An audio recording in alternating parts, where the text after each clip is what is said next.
चिराग हो न हो हम दिल को जला कर रखते हैं, हम आंधियों में भी बला के तेवर रखते हैं।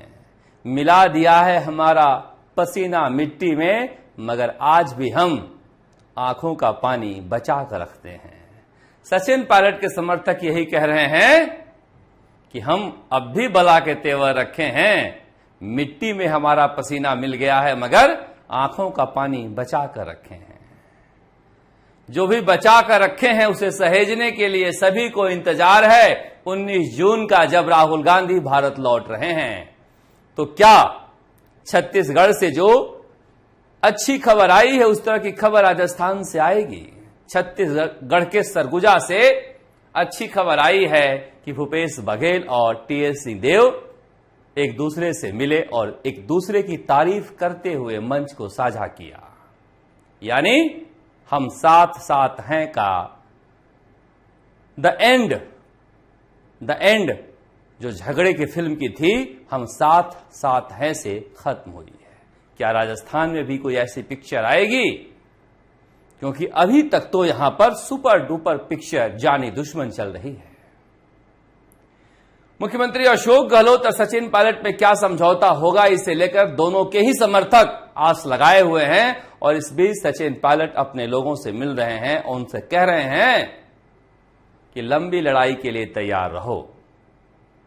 और इस सब से खुश होकर कांग्रेस आला कमान ने भी राजस्थान में जो अब तक खुद को कांग्रेस पार्टी का माई बाप मान चुके थे, उन्हें टाइट करना शुरू कर दिया है। ऐसा पहली बार हुआ है कि इतने सारे सचिव बना दिए जाने के बाद, जब लाख 2 लाख खर्च करके जश्न मना लिए थे, होर्डिंग्स लग गए थे, गोविंद सिंह डोटासरा से लेके सुखजिंदर सिंह रंधावा तक सम्मानित हो चुके थे, सूची रद्द हो गई है। कहा जा रहा है कि 2 दिन पहले जब रद्द करने के लिए केसी वेणुगोपाल संगठन महासचिव ने कहा, राष्ट्रीय अध्यक्ष मल्लिकार्जुन खड़गे से आदेश लेकर, तो रात को 1:30 बजे तक मुख्यमंत्री अशोक गहलोत और प्रदेश अध्यक्ष गोविंद सिंह डोटासरा और सुखजिंदर सिंह रंधावा प्रभारी बैठे रहे, मगर दिल्ली में बात बनी नहीं। क्योंकि इस तरह से सूचियां जारी की जा रही थी जैसे सचिन पायलट का तो खेल खत्म हो गया है, अब राज अपना है, फैसला खुद को लेना है। मगर सचिन पायलट वापस लौट कर आए हैं। जब लौट कर आए हैं तो फिर दिल्ली वालों को भी भरोसा जगा है कि सचिन पायलट घर में ही हैं। जिस तरह से उनके बारे में कहा जा रहा था, बस जाने ही वाले हैं, शायद ट्रेन निकल गई है और ये स्टेशन पर हैं। फिर स्टेशन से घर ले जाने के लिए कांग्रेस आला कमान गाजे बाजे के साथ तैयारी कर रहा है और इसीलिए इस तरह से सूची को रद्द कर दी गई है। मगर किरकिरी तो बहुत हुई है। चुनाव जीतने की तैयारी कर रहे हैं, मगर यही पता नहीं है कि जिला अध्यक्ष कब बनेंगे और सचिव जो बनाए गए थे उनका क्या हुआ। कहा जा रहा है कि इतनी ज्यादा मनमानी थी कि लोगों ने ऊपर शिकायत की और उस शिकायत की जांच में यह सही पाया गया कि मनमाने तरीके से सूची तैयार की गई है। मगर गोविंद सिंह डोटासरा ने इतनी जल्दीबाजी क्यों दिखाई पदाधिकारी बनाने में, बिना केंद्र से पूछे हुए? क्या वो मान बैठे हैं कि कांग्रेस मतलब अशोक गहलोत ही शांति धारीवाल के रास्ते पर निकल चुके हैं? मुख्यमंत्री अशोक गहलोत सत्ता में हैं और जिस तरह से 25 सितंबर को तेवर दिखाए थे, यानी कलेजे पर पत्थर नहीं रखा था, एक बार फैसला हो गया था, तो इसलिए कांग्रेस कलेजे पर पत्थर रखकर इंतजार कर रही है। कांग्रेस इस राज्य को खोना नहीं चाहती है क्योंकि जीतना जरूरी है और जीतने के लिए, जैसा कि मुख्यमंत्री अशोक गहलोत ने खुद ही कह दिया है कि राहुल गांधी खुद ही मानते हैं कि आपकी योजनाएं नाकाफी है, क्योंकि 2 बार चुनाव हारे हैं, तो भरोसे में रखकर कि हमारी योजनाएं चुनाव जिता देगी। मगर ये योजनाएं कैसी है आप देख ही रहे हैं। मसलन लंपी को लेकर जो मुआवजा दिया गया है उसे ही देख लीजिए। आपको याद है या भूल गए? क्योंकि याददाश्त हमारी कमजोर रहती है नेताओं को लेकर, या फिर जानबूझकर हम भूल जाते हैं। जिन अखबारों में एक पेज का इश्तिहार निकला है कि 42,000 पशुपालकों को दुधारू पशुओं के मरने पर 40,000 रुपए दिए गए हैं, उन्हीं अखबारों में पूरे पेज पर निकलता था कि एक एक जिले में 40,000 गायें मरी हैं। 5.5 लाख, 6 लाख, 10 लाख का आंकड़ा निकलता था और मात्र 42,000।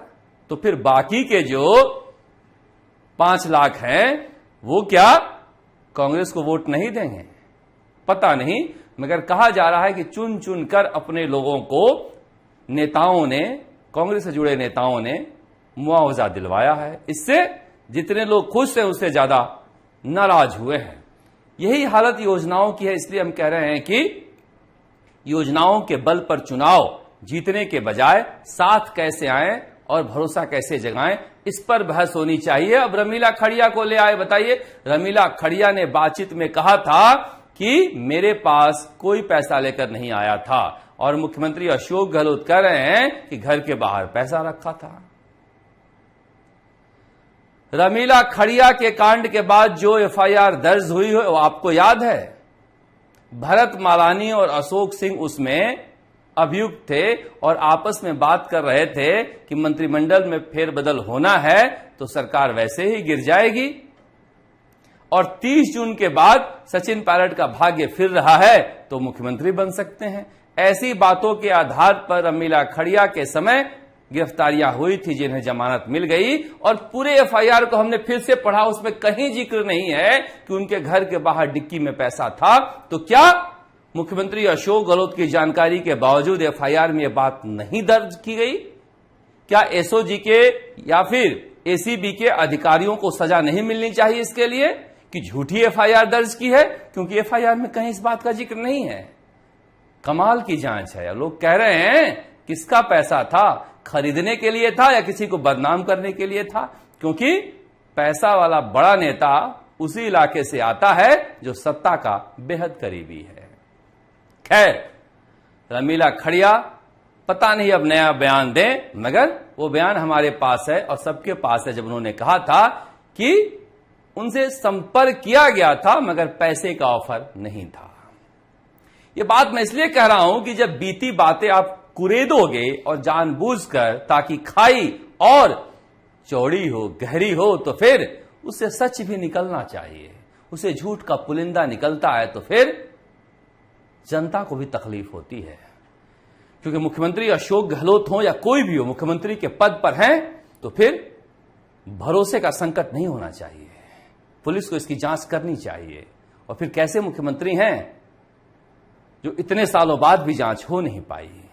कांग्रेस के अगर नेता हैं तो उनकी भी गिरफ्तारी होनी चाहिए, मगर कुछ हो नहीं रहा है। खैर, लौटते हैं कि होगा क्या? क्या 19 जून को कोई फॉर्मूला निकलेगा?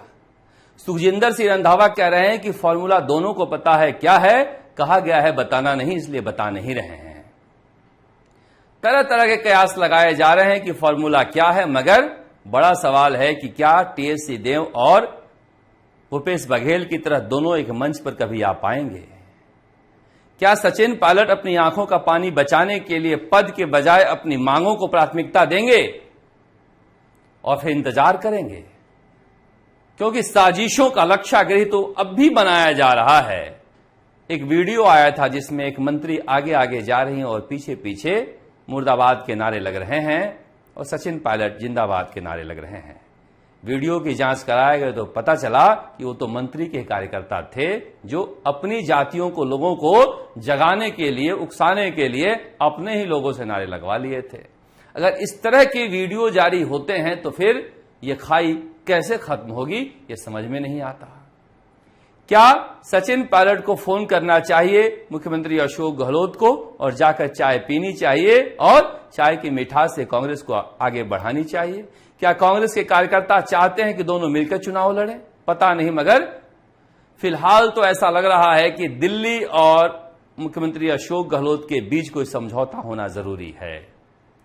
जब भीड़ में आकर वो कह रहे हैं कि दिल्ली को ये करना चाहिए, 2 महीने पहले टिकट बांटना चाहिए, दिल्ली के सड़कों पर थकना नहीं चाहिए कार्यकर्ता, दिल्ली को फैसला पहले लेना चाहिए, तो फिर क्या सचिन पायलट का मसला वाकई में सचिन पायलट से निकलकर दिल्ली बनाम अशोक गहलोत का हो गया है? युवक कांग्रेस के चुनाव में क्या हुआ पता ही आपको? शाही जो प्रभारी उनसे बयान दे दिया गया कि 2 कार्यकारी अध्यक्ष हैं, अध्यक्ष निवास आए तो उन्होंने कहा कि नहीं, ऐसा कुछ भी नहीं है, जो जीतेगा वही अध्यक्ष बनेगा। यानी पूरी पार्टी जमूरा बनकर रह गई है और कहने पर कांग्रेसियों को बुरा लगता है। किस हालात में ये कांग्रेस जी रही है आप देख रहे हैं। मगर पार्टी को लगता है कि मोबाइल के पैसे अकाउंट में दे देंगे तो हम जीत जाएंगे। अब 5,000 में कौन सा स्मार्टफोन मिलेगा, जैसा ये कहा जा रहा है? फिर तो वो भारी गड़बड़ी होगी, घोटाला होगा और लोगों में गुस्सा आएगा जब वो चलेगा नहीं। जब 18,000 अकाउंट में दिए जाएंगे तो 18,000 का मोबाइल कौन खरीदेगा? कोई और काम कर लेगा, वह भी घोटाला हो जाएगा। इसलिए मुझे लग रहा है ये पैसे का खेल जो है कहीं चुनाव में भारी न पड़ जाए। कई बार नोट वोट नहीं दिलाते हैं, नोट बदनामी भी लेकर आती है। इसलिए मुख्यमंत्री अशोक गहलोत को अपनी योजनाओं पर फोकस करना चाहिए कि योजनाएं कैसे पूरी हो। योजनाएं अगर नहीं पूरी हो पा रही हैं तो पैसे बांट दे, ये कोई विकल्प नहीं है। सरकार पैसे देने के लिए नहीं बनी है, योजना बनाकर उसे पूरा करने के लिए बनी है। ये तो जगहसाई का मुद्दा बनता जा रहा है। मगर कांग्रेस राहत की सांस इसलिए ले रही है कि बीजेपी भी जगहसाई के ही रास्ते पर है।